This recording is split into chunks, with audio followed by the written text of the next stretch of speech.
Christopher says, yes, but at the same time, you can't not be you. You can't be present if you can't do both at the same time. Key. So what do you do then? There's so many traps here. There's the trap of trying to transcend and disappear into the infinite, into emptiness, and say, there's nothing here, there's no one here, there's no responsibility, there's no problems, there's no nothing. There's nothing to do and no one doing it. So whatever happens is fine. And never mind that I feel, there's still all this trauma in the body or all these emotions that feel uncomfortable. I'm just going to transcend because all those are just appearance and whatever. And you still show up as a total dickhole to your friends and family. They think you're completely unenlightened.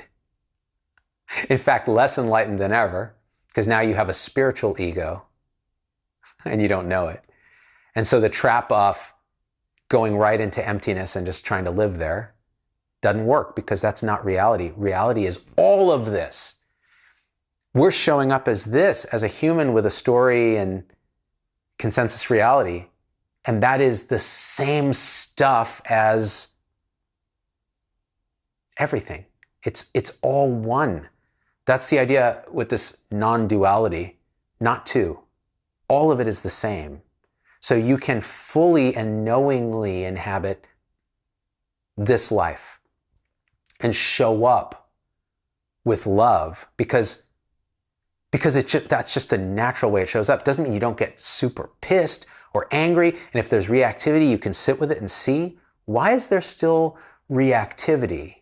Is it because there's still a sense of self apart that thinks it can react successfully to something and change it, what's already happened?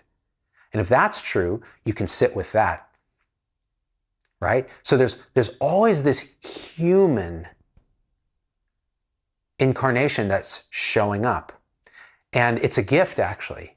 It's a gift because the suffering of the human is pointing us back to awakening. It's the trigger that causes many to look. What is this? What is this? The other trap that can happen is there's a sense that, oh, well, then this is all meaningless because it's all, just happening to no one and there's no meaning. And it's a kind of existential angst that can arise. So then you ask the question, so for whom is that? Who is it that's requiring meaning here? The only entity that requires meaning in the way that we're talking is the ego, is the sense of self apart. Well, I have to have meaning in my life. Okay, what happens when that disappears and everything is as it is and it's all radiant life happening perfectly here, now, infinitely, no space, no time, and it's radically beyond beauty, beyond love, beyond bliss, beyond peace? The question of meaning doesn't even arise in that your true nature. It doesn't. So where is it arising? In thought, in belief, in identity.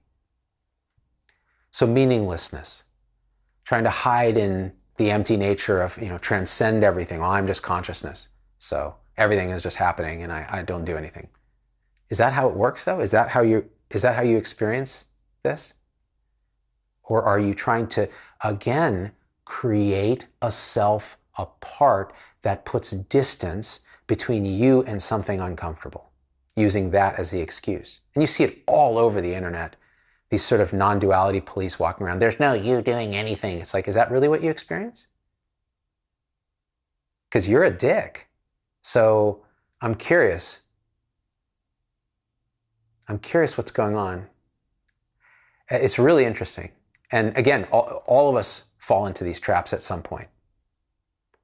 And the other thing that happens is spiritual ego. So you can glimpse all of this, you can have a very strong realization, and ego's still there. And now it owns the realization, and it comes up and it starts a YouTube channel and it tells you, I know what's up and you don't. And you can attain enlightenment if you listen to what I'm saying. And also I'm better than you. Oh man, look at that poor asleep motherfucker over there. He doesn't know anything. Look at him thinking he's a person. Who's saying that? The person, the identity. And those people are the squirreliest. And I'll tell you, you can look at some of the more realized people on YouTube and the stink of that is everywhere.